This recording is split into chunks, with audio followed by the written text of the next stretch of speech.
সম্মানিত দর্শক, আসসালামু আলাইকুম। আমি সুমি বলছি ফাতেমার গল্প।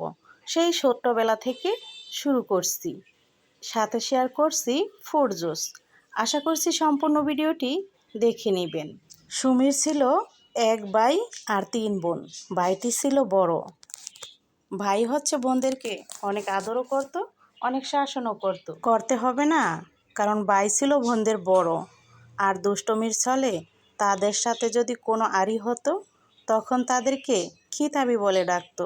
সবসময় যদিও এই নামে ডাকতো না, এই নামগুলো ব্যবহার করত শুধু শাসনের সময়, বকাঝকা করতো না।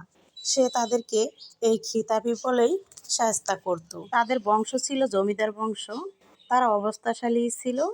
একটা সময় তার বাবা হচ্ছে বিদেশে চলে যায়, আর তারা ছিল তার দাদা দাদি চাচাদের সাথে একত্রিত ফ্যামিলি।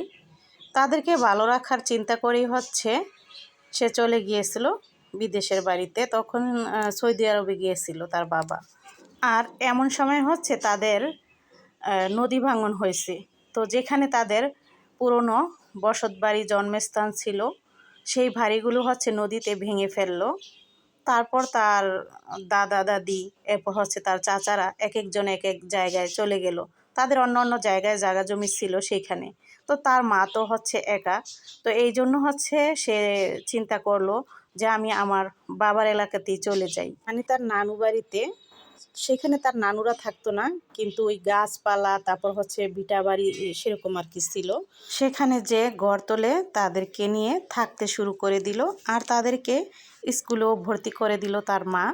তাদেরকে পড়াশোনা করানো শুরু করে দিল। বাকি গল্পটুকু পরে বলবো।